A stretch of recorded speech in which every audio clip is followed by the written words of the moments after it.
Sir ഏത് വർഷമാണ് SSLC പാസ്സായതെന്ന് പറഞ്ഞ്? 1973. ആ സമയത്ത് ക്ലാസ്സുകൾ ഫസ്റ്റ് ക്ലാസ് അങ്ങനെയൊക്കെയുള്ള രീതികളായിരുന്നല്ലോ. ഞാൻ പിന്നെ സാധാരണ ഒരു ആവറേജ് വിദ്യാർത്ഥിയായിരുന്നു. അപ്പോൾ പ്രീ ഡിഗ്രിക്കൊക്കെ ഏത് ഗ്രൂപ്പ് എടുത്തിട്ടാണ്? പ്രീ ഡിഗ്രി ഫസ്റ്റ് ഗ്രൂപ്പ് ആയിരുന്നു. അത് പിന്നെ സെക്കൻഡ് ക്ലാസ്സിലാണ് ഞാൻ. ഓക്കെ. ആ സമയത്തൊക്കെ സാറിന്റെ വീട്ടിലെ ഒരു സാധാരണ കുടുംബം ആയിരുന്നല്ലോ. എന്തെങ്കിലും ബുദ്ധിമുട്ടൊക്കെ ഉണ്ടായിരുന്നു മക്കളെ കോളേജിൽ അയക്കുന്നതിനോ അല്ലെങ്കിൽ ഇന്നത് പഠിക്കണമെന്നോ അങ്ങനെ വല്ല നിർബന്ധം ഉണ്ടായിരുന്നു? ദൈവം അനുവദിച്ചിട്ട് ഞങ്ങൾക്ക് അങ്ങനെ ഒരു ഇന്നത് പഠിക്കണമെന്നോ ഇന്ന രീതിയിൽ പോകണമെന്നോ എന്നുള്ള ഒരു പ്രീ ജഡ്ജ്മെന്റ് ഒന്നുമില്ല. പഠിക്കണം, പഠിച്ച് വിദ്യാഭ്യാസം നേടണം എന്നുള്ളതാണ് എൻ്റെ മാതാപിതാക്കളുടെയും ആഗ്രഹം. ഞാനാണെങ്കിൽ ഏറ്റവും ഇളയ മകനാണ്. അതിൻ്റേതായിട്ടുള്ള ബാലിശമായ കാര്യങ്ങളിലൊക്കെ നമ്മൾ ഇടപെട്ടിട്ടുണ്ട്. അപ്പോൾ പഠനത്തിൽ ഉഴപ്പിയിട്ടുണ്ട്. പക്ഷേ എൻ്റെ സഹോദരങ്ങൾ എന്നെ ശരിയായ രീതിയിൽ മുമ്പോട്ട് പോകുവാൻ ഒരു പ്രേരണയായിട്ടുണ്ട്. അതുകൊണ്ടാണ് എനിക്ക് ഇത്രയും ഡിഗ്രികളൊക്കെ അച്ചീവ് ചെയ്യുവാൻ എനിക്ക് സാധിച്ചത്. സാറിന് എന്തെങ്കിലും രസകരമായ സംഭവങ്ങൾ സ്കൂളിലോ കോളേജുകളിലോ ഓർമ്മയുണ്ടോ? സാറ് സ്പോർട്സിലോ NCCയിലോ കോളേജ് മാഗസിനിലോ എന്തെങ്കിലും എഴുതിയതായിട്ട് ഓർമ്മയുണ്ടോ? ഞാൻ മാഗസിൻ്റെ കാര്യങ്ങൾ, കയ്യെഴുത്ത് മാസികയുടെ കാര്യങ്ങൾ പറയുവാണെങ്കിൽ കൊടുവളഞ്ഞിലുള്ള യുവന പ്രസ്ഥാനവുമായിട്ട് ബന്ധപ്പെട്ടുള്ള കയ്യെഴുത്ത് മാസികകളിലൊക്കെ ഉൾപ്പെടുന്ന അത് പുറത്തിറക്കുവാനും സംഘടനാ രംഗങ്ങളിൽ കൂടുതൽ ഞാൻ ശ്രദ്ധ ചെലുത്തിയിട്ടുണ്ട്. കോളേജ് തലത്തിൽ ട്രെയിനിങ് കോളേജിൻ്റെ യൂണിയൻ ജനറൽ സെക്രട്ടറി ആയിരുന്നു. സംഘടനാ തലത്തിലാണ് ഞാൻ ഏറ്റവും കൂടുതൽ പ്രവർത്തിച്ചിരിക്കുന്നത്. അങ്ങനെ എഴുതും, പക്ഷെങ്കിൽ എഴുത്ത് എൻ്റെ ഒരു പബ്ലിഷിങ്ങിന് വേണ്ടിയുള്ള എഴുത്തുകളൊന്നും ഞാൻ നടത്തിയിട്ടില്ല. മറ്റുള്ളവരെ പ്രോത്സാഹിപ്പിക്കാൻ ഏറ്റവും കൂടുതൽ വായന എൻ്റെ ഒരു സ്ഥിരമായ ശീലമാണ്. ഏറ്റവും കൂടുതൽ പുസ്തകങ്ങൾ വായിക്കുകയും, ഞാൻ സ്കൂളിൽ പഠിക്കുമ്പോൾ എനിക്ക് തോന്നുന്നു ആ ലൈബ്രറിയിലെ മുഴുവൻ പുസ്തകങ്ങളും വായിച്ച ഒരു വ്യക്തി എന്നുള്ള നിലയിൽ ഞാൻ ഓർക്കുന്നത്. അത് അന്ന് എന്നെ മലയാളത്തിൻ്റെ അധ്യാപകനായിരുന്ന ജോറി സാറായിരുന്നു. ജോറി സാറിൻ്റെ ഞാൻ ഈ 90-ൽ അമേരിക്കയിലേക്ക് വരുന്നത് വരെ പഠിത്തം കഴിഞ്ഞിട്ടും ജോറി സാറുമായിട്ടുള്ള ഒരു ബന്ധം എനിക്ക് എപ്പോഴും ഉണ്ടായിരുന്നു. സാറ് പല കാര്യങ്ങളിലും ഞങ്ങൾ ഒന്നിച്ച് ഞങ്ങൾ ചിന്തിക്കുകയും സാഹിത്യ രംഗങ്ങളിൽ പല കാര്യങ്ങളും സംസാരിക്കുവാനൊക്കെ ഞങ്ങൾക്ക് സാധിച്ചിട്ടുണ്ട്. Thank you sir. ഒരു കാര്യം കൂടെ ചോദിച്ചാൽ, ഈ സമയങ്ങളിൽ സാറിൻ്റെ ചെറുപ്പകാലങ്ങളിൽ സഭയുമായിട്ട്, പള്ളിയുമായിട്ട് അല്ലെങ്കിൽ ഡയോസിസുമായിട്ടൊക്കെ എന്തെങ്കിലും ബന്ധം പറയാനുണ്ടോ? അത് ഞാൻ മധ്യകേരള മഹായിടവകയുടെ യുവന പ്രസ്ഥാനത്തിൻ്റെ ഓർഗനൈസിംഗ് സെക്രട്ടറി ആയിരുന്നു. കൊടുവളഞ്ഞി യുവന പ്രസ്ഥാനത്തിൻ്റെ കമ്മിറ്റി മെമ്പർ, യുവന പ്രസ്ഥാനം കൊടുവളഞ്ഞി CSI സഭയുടെ യുവന പ്രസ്ഥാനത്തിൻ്റെ committee member, secretary, council member, മധ്യകേരള മഹായിടവ യുവന പ്രസ്ഥാനത്തിൻ്റെ ജനറൽ കമ്മിറ്റി മെമ്പർ, മധ്യകേരള യുവന പ്രസ്ഥാനത്തിൻ്റെ വർക്കിംഗ് കമ്മിറ്റി മെമ്പർ, അതിനുശേഷം യുവലോകം മാനേജരായിട്ടും മധ്യകേരള യുവന പ്രസ്ഥാനത്തിൻ്റെ ആസ്ഥാനത്തിൻ്റെ റെസിഡൻറ്റ് മാനേജരായിട്ടും, അതുപോലെ മധ്യകേരള യുവന പ്രസ്ഥാനത്തിൻ്റെ ഓർഗനൈസിംഗ് സെക്രട്ടറിയായിട്ടും 80-82 കാലങ്ങളിൽ എനിക്ക് സേവനം ചെയ്യുവാൻ സാധിച്ചിട്ടുണ്ട്. വളരെ സന്തോഷം. സാറ് ഇനി ഒരു ചെറുപ്പകാലത്തെ പറ്റി പറഞ്ഞാൽ, സാറ് ആദ്യമായിട്ട് കോട്ടയം പട്ടണവും തിരുവനന്തപുരവും എറണാകുളവും ഒക്കെ കണ്ട സമയം ഓർക്കുന്നുണ്ടോ? ഏത് സാഹചര്യത്തിലാണ് അങ്ങോട്ടൊക്കെ പോകേണ്ടി വന്നത്? കേരളത്തിന് പുറത്തേട്ട് ആദ്യമായിട്ട് പോയത് എവിടെയാണ്? കേരളത്തിന് പുറത്തായി പോയിട്ടുള്ളതെന്ന് പറയുമ്പോൾ, ഞാൻ എൻ്റെ ബ്രദറിൻ്റെ ജോലി സ്ഥലവുമായിട്ട് ബന്ധപ്പെട്ട് ചില സമയങ്ങളിൽ ആ സ്ഥലത്തേക്ക് ഞാൻ യാത്ര ചെയ്തിട്ടുണ്ട്. അല്ലാതെ കേരളത്തിൻ്റെ പുറത്തേക്ക് അങ്ങനെ ഞങ്ങൾ യാത്ര ചെയ്തിട്ടില്ല. എൻ്റെ മൂത്ത സിസ്റ്റർ കോയമ്പത്തൂരായിരുന്നു. സിസ്റ്ററുമായിട്ട് ഉള്ള ഇതിൽ അങ്ങോട്ട് പോയിട്ടുണ്ട്. കൂടുതലും എൻ്റെ ജീവിതം മുഴുവൻ 90 വരെയും കേരളത്തിൽ തന്നെയായിരുന്നു ഞാൻ താമസിച്ചിരുന്നത്. കോട്ടയം CMS കോളേജിലേക്ക് പോകുന്നതാണ് ആദ്യമായിട്ട് ഞാൻ മാറി എൻ്റെ ഭവനത്തിൽ നിന്ന് അമ്മയുടെയും അപ്പച്ചൻ്റെ ഇടയ്ക്കിൽ നിന്നും ആദ്യമായി മാറി താമസിക്കുന്നത് കോട്ടയം CMS കോളേജിൽ പഠിക്കുമ്പോഴാണ്. അത് കഴിഞ്ഞ് ജോലി കിട്ടിക്കഴിഞ്ഞപ്പോൾ തിരുവനന്തപുരത്ത് സ്വയം താമസിച്ച് എന്നാ കാര്യങ്ങൾ മുമ്പോട്ട് കൊണ്ടുപോയി. സാറ് വീട്ടിലെ ഏറ്റവും ഇളയതാണെന്ന് പറഞ്ഞു. സാറിൻ്റെ പേരൻസും എൽഡേഴ്സും ഒക്കെ വളരെ സ്ട്രിക്റ്റ് ആയിരുന്നു സാറുമായിട്ട്? തീർച്ചയായിട്ടും. കാരണം എൻ്റെ ചെറുപ്പം ഞാൻ നോക്കുവാണെങ്കിൽ എന്നാ ഞാൻ ഏറ്റവും ഇളയത്, നല്ല ഏജ് ഡിഫറൻസ് ഉണ്ട് ഞാനും എൻ്റെ സഹോദരങ്ങളുമായിട്ട്. അപ്പോൾ അവരാണ് എൻ്റെ മാർഗനിർദ്ദേശങ്ങൾ. അപ്പോൾ അവരെ നോക്കിയാണ് എല്ലാ കാര്യങ്ങളും. ഇപ്പം കൺവെൻഷന് പോവുകയാണെങ്കിലും അതുപോലെ ഓരോ പ്രോഗ്രാമിന് പോകണമെങ്കിലും അവരുടെ കൂടെയാണ് ഞാൻ യാത്ര ചെയ്യുന്നതും. അവരാണ് എൻ്റെ ഒരു എന്നാ പ്രചോദനമായിട്ട് കാര്യങ്ങൾ മുമ്പോട്ട് കൊണ്ടുപോയത്. വളരെ സന്തോഷം സാറേ. ഇനി ജസ്റ്റ് ഒരു കാര്യം കൂടെ ചോദിച്ചു കഴിഞ്ഞാൽ, ഈ സാറ് സ്കൂളിൽ പഠിക്കുന്ന കാലത്ത് അല്ലെങ്കിൽ കോളേജിൽ പഠിക്കാനത്ത് അമേരിക്കയിലോട്ട് വരാൻ സാധിക്കുമെന്നൊരു സാധ്യത ഉണ്ടായിരുന്നു? എനിക്ക് എൻ്റെ ഒരു പേഴ്സണൽ കാര്യം പറയുവാണെങ്കിൽ, എൻ്റെ മദർ മരിച്ച് എൻ്റെ 1987 ഞങ്ങളുടെ വിവാഹം കഴിഞ്ഞു. 88 എൻ്റെ മദർ ഞങ്ങളെ വിട്ട് പോകുന്നത്. അതിന് ശേഷമാണ് എനിക്ക് ടിക് ഫോമൊക്കെ വരുന്നത്. പക്ഷെങ്കിൽ എനിക്ക് അമേരിക്ക എന്ന് പറയുന്നത് എൻ്റെ ജീവിതത്തിൽ എനിക്കതൊരു സ്വപ്ന ലോകമായിട്ട് എനിക്ക് അന്നും തോന്നിയിട്ടില്ല. ഇന്നും ഈ 34 വർഷം ഇവിടെ ജീവിച്ചെങ്കിലും എനിക്ക് അമേരിക്കയോട് എനിക്കങ്ങനെ വലിയ മോഹങ്ങളോ അല്ലെങ്കിൽ ഇവിടെ ഒരു കാര്യം ഞാൻ തീർത്ത് പറയുന്നു, ഓപ്പർച്യൂണിറ്റി ഉണ്ട്. ആ ഓപ്പർച്യൂണിറ്റി ഉള്ളത് കൊണ്ടാണ് ഞങ്ങൾക്കൊക്കെ ഇതുപോലെ ഫ്ലറിഷ് ചെയ്യാൻ പറ്റിയത്. അതുകൊണ്ട് അമേരിക്കയിൽ എനിക്ക് നാടാണ് ഏറ്റവും, നാട്ടിലെ ആൾക്കാരും നാട്ടിലെ സൗഹൃദ ബന്ധവുമാണ് ഞാനിപ്പോഴും സൂക്ഷിക്കുന്നത്. അതുകൊണ്ട് തന്നെ അമേരിക്കയിലുള്ള പള്ളികളുമായിട്ട് എനിക്ക് ബന്ധപ്പെടുവാൻ സാധിച്ചിട്ടുണ്ട്. അമേരിക്കൻ CSI സഭയുടെ ആദ്യത്തെ കൗൺസിൽ സെക്രട്ടറിയാണ് ഞാൻ. 1994 ഈ കൗൺസില് CSI കൗൺസിൽ രൂപീകരിച്ചപ്പോൾ അതിൻ്റെ ആദ്യത്തെ സെക്രട്ടറി കഴിഞ്ഞ മോഡറേറ്ററായിരുന്ന തോമസ് കെ ഉമ്മൻ തിരുമേനി ആയിരുന്നു അന്ന് വൈസ് പ്രസിഡൻ്റായിട്ട് ഇത്.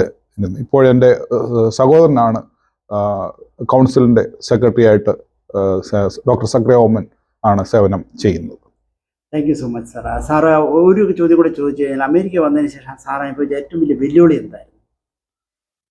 വെല്ലുവിളി എന്ന് പറഞ്ഞാൽ, ഞാൻ വരുമ്പോൾ ഞാൻ ചെയ്ത ജോലി എന്ന് പറയുന്നത് വിശ്വസിക്കാൻ കഴിയുന്നില്ല. കാരണം BEd ഡിഗ്രിയും ഒക്കെ ആയിട്ട് ഇവിടെ വന്നു കഴിഞ്ഞ് ആദ്യം ചെയ്ത ജോലി എന്ന് പറഞ്ഞാൽ, ഞങ്ങൾ രണ്ടും കൂടെ, ഞാനും എൻ്റെ ഭാര്യ ബെറ്റ്സിയും കൂടെ ഞങ്ങളൊരു പ്ലാസ്റ്റിക് കമ്പനിയിലാണ് ജോലി ചെയ്തത്. അതും രാത്രി, ഏറ്റവും രസകരമായ, രാത്രി 11 മണിക്കാണ് 10 മണിക്കാണ് ഷിഫ്റ്റ് തുടങ്ങുന്നത്. ആ ഷിഫ്റ്റാണ് ഞങ്ങൾക്ക് കിട്ടിയത്. കാരണം ജീവിതം തുടങ്ങാൻ പോവുകയാണ്. അപ്പോൾ എന്തെങ്കിലും ജോലി ചെയ്യണം. കാരണം മറ്റുള്ളവരെ ബുദ്ധിമുട്ടി ജീവിക്കുന്നതിനേക്കാൾ നല്ല സ്വന്തം അധ്വാനിച്ച് ചെയ്യുക എന്നുള്ള, ഞങ്ങൾ രണ്ടും കൂടെ പോയി. ഞങ്ങൾ രാവിലെ ചിലപ്പോൾ ഞങ്ങൾക്ക് റൈഡ് കിട്ടത്തില്ല, ഞങ്ങൾ നടന്ന് വീട്ടിൽ വന്നിട്ടുണ്ട്. അത് ആരെയും ബുദ്ധിമുട്ടിക്കാനോ ആരെയും വിഷമിപ്പിക്കാനോ അല്ല. പക്ഷെങ്കിൽ മറ്റുള്ളവരുടെ ബുദ്ധിമുട്ട് നമുക്കറിയാം. അവർക്ക് ജോലിക്ക് പോകണം, നമ്മളെ പിക്ക് ചെയ്യാനുള്ള സമയമില്ല. അപ്പം അങ്ങനെയുള്ള സാഹചര്യത്തിലാണ് ഞാൻ എൻ്റെ ജോലി തുടങ്ങിയത്. അത് കഴിഞ്ഞ് എനിക്കൊരു ഓപ്പർച്യൂണിറ്റി കിട്ടി വീണ്ടും പഠിക്കുവാൻ. അങ്ങനെയാണ് മാസ്റ്റേഴ്സ് ഡിഗ്രിയിൽ, കമ്പ്യൂട്ടർ സയൻസിലെ മാസ്റ്റേഴ്സ് ഡിഗ്രി എനിക്ക് എടുക്കാനും അതെൻ്റെ ഒരു ജീവിതത്തിലെ ഒരു വഴിത്തിരിവായിട്ട് മാറി. അതുകൊണ്ട് ഇന്ന് വരെ പുറകോട്ട് എനിക്ക് തിരിഞ്ഞു നോക്കേണ്ടി വന്നിട്ടില്ല. ജോലി സംബന്ധമായിട്ട് ഇന്നും ജോലി ചെയ്യുവാൻ ഏതാണ്ട് റിട്ടയർമെൻറ്റ് സ്റ്റേജിലോട്ട് നിന്നാൽ പോലും ആ ജോലി കണ്ടിന്യൂ ചെയ്യാനാണ് ഞാൻ ജോലി ചെയ്യുന്ന സ്ഥാപനം ഇപ്പോഴും എന്നോട് ആവശ്യപ്പെടുന്നു. അപ്പോൾ അതൊരു ജീവിതത്തിലെ ഏറ്റവും വലിയൊരു നല്ല കാര്യമായിട്ട് എനിക്ക് തോന്നി. സാറിൻ്റെ ഈ ഇത്രയും നാളത്തെ അനുഭവങ്ങൾ, ജീവിത പാഠങ്ങളെല്ലാം വെച്ചത് യങ്സ്റ്റേഴ്സിനോട് സാറിന് കൊടുക്കാനുള്ള ഒരു കാര്യം പറഞ്ഞാൽ എന്തായിരിക്കും സാർ യങ്സ്റ്റേഴ്സിനോട് പറയാനുള്ളത്? വിശ്വാസത്തിലാണെങ്കിലും അല്ലാതെ ആണെങ്കിലും ജനറലി പറഞ്ഞാൽ. വിശ്വാസത്തിൽ നിലനിന്നുകൊണ്ട് മാത്രമേ നമുക്കൊരു ജീവിതം മുമ്പോട്ട് കൊണ്ടുപോകാനൊക്കത്തുള്ളൂ. അതുപോലെ തന്നെ മറ്റുള്ള നമ്മുടെ പേരൻസിനെയും അതുപോലെ തന്നെ നമ്മുടെ ചുറ്റുമുള്ള കാര്യങ്ങളിൽ നമ്മൾ ഉത്തരവാദിത്വത്തോടുകൂടി നിന്നുകൊണ്ട് നമ്മുടെ വിദ്യാഭ്യാസത്തിന് നമ്മൾ ഊന്നൽ നടക്കുകയാണെങ്കിൽ, നമ്മളൊരു സ്കിൽഡ് പേഴ്സണായിട്ട് രൂപാന്തരപ്പെടുകയാണെങ്കിൽ നമ്മളെ മാറ്റി നിർത്തുവാൻ ഒരു ശക്തിക്കോ ഒരു വ്യക്തിക്കോ നമുക്ക് സാധ്യമാകുകയില്ല. അപ്പോൾ സ്ഥിരോത്സാഹവും വിദ്യാഭ്യാസം നേടുകയും ഒരു സ്കിൽഡ് പേഴ്സണായിട്ട് മാറുവാനുള്ള എല്ലാ സാഹചര്യങ്ങളും നിങ്ങൾ പ്രയോജനപ്പെടുത്തണം. കാരണം അമേരിക്കയിലെ ഒരു സാഹചര്യം എന്ന് പറഞ്ഞാൽ ഏത് കൂട്ടുകെട്ടിലും എങ്ങനെ വേണമെങ്കിലും പോകാൻ നമ്മളെ കൊണ്ട് സാധിക്കും. പക്ഷേ നമ്മളിലുള്ള വിശ്വാസവും നമ്മളാണ് നമ്മളെ കൺട്രോൾ ചെയ്യേണ്ടതെന്നുള്ള ഒരു ഉത്തരവാദിത്വം നമ്മുടെ പേരൻസ് അല്ല, നമ്മുടെ സഹോദരങ്ങളല്ല, നമ്മുടെ കൂടെയുള്ളവരല്ല, നമ്മളാണ് നമ്മളെ കൺട്രോൾ ചെയ്യേണ്ടത്. ഏത് വേണം, ഏത് ത്യജിക്കണം, ഏത് അംഗീകരിക്കണം എന്നുള്ള ഉത്തമ ബോധ്യത്തോടു കൂടി ലക്ഷ്യബോധത്തോടു കൂടി ജീവിക്കുകയാണെങ്കിൽ നമ്മുടെ ജീവിതം അമേരിക്കയിൽ സഫലമായിരിക്കും. ഓപ്പർച്യൂണിറ്റി ഒത്തിരി ഉള്ള ഒരു സ്ഥലമാണ്. Thank you sir. സാറിന് വേറൊരു ഓപ്ഷൻ, ഒരു കരിയർ ഓപ്പർച്യൂണിറ്റി തോന്നുകയാണെങ്കിൽ ഏത് ആയിരുന്നിരിക്കാം സാർ ഒരു സാഹചര്യത്തിൽ കൂടെ വന്ന് ബിൽഡപ്പ് ചെയ്ത ഒരു കരിയറാണ്, അല്ല എന്നുണ്ടെങ്കിൽ സാർ ഏത് കരിയർ ചൂസ് ചെയ്യുമായിരുന്നു? എനിക്ക് സോഷ്യൽ വർക്കാണ് ഏറ്റവും കൂടുതൽ താല്പര്യം. കാരണം ഞാൻ നേരത്തെ എൻ്റെ ഇതിൽ പറഞ്ഞതുപോലെ ചെറുപ്പം മുതൽ എൻ്റെ അധ്യാപകരും എൻ്റെ സ്കൂളിലെ അധ്യാപകരും എന്നെ മാക്സിമം എന്നെ പ്രോത്സാഹിപ്പിച്ച് സാമൂഹിക രംഗത്ത് ഞങ്ങൾ ഓർക്കുന്നുണ്ട്. 1964 തോന്നുന്നു ഈ യുദ്ധം ഉണ്ടായത്. യുദ്ധം ഉണ്ടായപ്പോൾ ഞങ്ങൾ സ്കൂൾ കുട്ടികളെല്ലാം കൂടെ ചേർന്ന്, അന്ന് വളരെ ചെറുപ്പമാണ്, സ്കൂൾ കുട്ടികളിൽ പോകുന്ന കൂട്ടത്തിൽ ഞാൻ സ്കൗട്ടിലൊക്കെ ഉണ്ടായിരുന്നു. അപ്പോൾ ആ കൂട്ടത്തിൽ അവരോടൊപ്പം പോയി വീടുകളിൽ നിന്നും തുണികളൊക്കെ കളക്ട് ചെയ്ത് കെട്ടാക്കിയിട്ട് അത് നനച്ച് കെട്ടാക്കി സ്കൂളിൽ കൊണ്ട് കൊടുത്ത സംഭവങ്ങൾ ഞാൻ ഓർക്കുന്നുണ്ട്. ഓക്കെ. ഒരു കാര്യം കൂടി ചോദിച്ചു, തിരക്കേറിയ സമയത്ത് സാറ് എനിക്ക് വേണ്ടി 5 മിനിറ്റ് തന്നത് ഒത്തിരി സന്തോഷം. ഒരു കാര്യം കൂടി ചോദിച്ചു കഴിഞ്ഞാൽ, സാറിന് ഇനി പഠിക്കാനൊരു അവസരം തന്നാൽ സാർ എന്ത് സബ്ജക്റ്റ് പഠിക്കും? അതൊരു വല്ലാത്ത ചോദ്യമാണ്. പുതിയ അല്ല, അർത്ഥമില്ലാത്ത ചോദ്യമല്ല, അർത്ഥമുള്ള ചോദ്യമാണ്. ഞാൻ പറയുവാണെങ്കിൽ ജീവിതം മുഴുവൻ നമ്മുടെ പഠനമാണ്. പക്ഷെങ്കിൽ അത് നമ്മളൊരു റിട്ടയർമെന്റ് സ്റ്റേജ് വന്നു കഴിയുമ്പോൾ പിന്നെ നമ്മുടെ പഠനം എന്ന് പറയുന്നത് നമുക്ക് നോളജ് അക്വയർ ചെയ്യാൻ വേണ്ടിയുള്ള പഠനമായിരിക്കും. അപ്പോൾ ഞാനൊരു ഒരുപക്ഷെ ഒരു ലോ സംബന്ധമായിട്ടുള്ള കാര്യങ്ങളിൽ പഠനം ഒരുപക്ഷെ ചൂസ് ചെയ്യുമായിരുന്നു. കാരണം പല രംഗങ്ങളിലും ആൾക്കാർ എപ്പോഴും നമ്മളോട് ചോദിക്കുന്ന ചോദ്യം, ഇത് നമുക്ക് സാധ്യമാണോ, അത് സാധ്യമാണോ? അപ്പോൾ ആ ചോദ്യങ്ങൾ ചോദിക്കുമ്പോൾ പലപ്പോഴും ഞാൻ എനിക്കുള്ള എൻ്റെ സുഹൃത്തുക്കളായിട്ടുള്ള വക്കീലന്മാരോടും എൻ്റെ സുഹൃത്തുക്കളായിട്ടുള്ള അതിൻ്റെ എക്സ്പേർട്ടിനോടും ചോദിച്ചിട്ട് തീരുമാനമെടുത്ത് നമ്മൾ പറഞ്ഞു കൊടുക്കും. കാരണം ചില വ്യക്തികൾ, ചില ഗ്രൂപ്പുകൾ എന്നെ ഒത്തിരി ട്രസ്റ്റ് ചെയ്യുന്നവരുണ്ട്. അപ്പോൾ അവരുടെ ട്രസ്റ്റിനെ നമ്മൾ നേർവഴിക്ക് നയിക്കുക എന്നുള്ളതാണ് നമുക്ക് ചുമ്മാ ആവശ്യമില്ലാതെ നമ്മുടെ അവരിലേക്ക് ഉത്തരവാദിത്തങ്ങൾ അടിച്ചേൽപ്പിക്കുകയല്ല, കാര്യങ്ങൾ പറഞ്ഞു കൊടുക്കുകയാണ് നമ്മുടെ ഉത്തരവാദിത്വം. Thank you sir. സാർ ഒരു കമ്പ്യൂട്ടർ സയന്റിസ്റ്റ് അല്ലെ, കമ്പ്യൂട്ടർ ബേസ്ഡ് ആളാണ് ആയതുകൊണ്ട് മാത്രം ചോദിക്കുകയാണ്, ഇന്നത്തെ എയുടെ സ്ഥാനം എവിടെയാണ്? മനുഷ്യൻ എയുടെ സ്ഥാനത്തിലോട്ട് എനിക്ക് താല്പര്യമില്ല എന്നാണ് ഞാൻ പറയുന്നത്. കാരണം മനുഷ്യൻ ഞങ്ങൾ ഇപ്പം സോഫ്റ്റ്വെയർ ഡെവലപ്മെന്റ് ഞങ്ങൾ എൻ്റെ ജൂനിയർ ഡെവലപ്പേഴ്സിനോട് വളരെ സ്ട്രിക്റ്റായിട്ട് പറഞ്ഞിരിക്കുന്ന ഒരു കാര്യം, യാതൊരു കാരണവശാലും നിങ്ങൾ AI ഉപയോഗിച്ച് ഒരു കോഡിങ് ഉണ്ടാക്കിയാൽ അടുത്ത ദിവസം നിങ്ങൾ ഈ സ്ഥാനത്ത് വർക്ക് ചെയ്യത്തില്ല. വളരെ കൃത്യമായിട്ട് ഞങ്ങൾ പറഞ്ഞിരിക്കുകയാണ്. കാരണം ഇപ്പോഴുള്ള ഒരു ട്രെൻഡ് ഇതാണ്, യുവ തലമുറ AI ഉപയോഗിച്ച് നമുക്ക് പറയാനുള്ള കാര്യങ്ങൾ അങ്ങോട്ട് പറയുന്നു, തിരിച്ച് കോഡിംഗ് രൂപത്തിൽ സാധനങ്ങൾ ഇങ്ങോട്ട് കിട്ടുന്നു. അത് നിങ്ങളുടെ ജീവിതത്തിൽ നിങ്ങളെ അധപ്പതനത്തിലേക്ക് കൊണ്ടുപോകും എന്നുള്ളതിന് യാതൊരു സംശയവുമില്ല. നിങ്ങൾ സ്വയം ബുദ്ധിപരമായിട്ട് കോഡിങ് ഡെവലപ്പ് ചെയ്യുകയും പുതിയ കാര്യങ്ങൾ കണ്ടുപിടിക്കുകയും ചെയ്യണം, അല്ലാതെ AI പുറകെ പോകരുത് എന്നുള്ളതാണ് എൻ്റെ വിനീതമായ അഭ്യർത്ഥന. താങ്ക് യു സോ മച്ച് സാറേ. വളരെ വ്യത്യസ്തമായ ചോദ്യങ്ങളായിരിക്കാം, സാറിനെ ബുദ്ധിമുട്ടിച്ചിട്ടുണ്ടെങ്കിൽ ക്ഷമിക്കണം. എന്നോട് സഹകരിച്ചതിന്, ഹ്യൂസ്റ്റൺ വോയിസിനോട് സഹകരിച്ചതിൽ ഒത്തിരി സന്തോഷം. 1 മിനിറ്റൂടെ സാറും സാറിൻ്റെ ബ്രദറും കൂടി ഇരുന്നിട്ട് എനിക്ക് ഒരു 2 ക്വസ്റ്റ്യൻസ് മാത്രമേ ഉള്ളൂ, അതിനോട് ഇരുന്നാൽ സാറിനെ ഞാൻ ഫ്രീ ആക്കിയേക്കാം. തീർച്ചയായും. Thank you sir.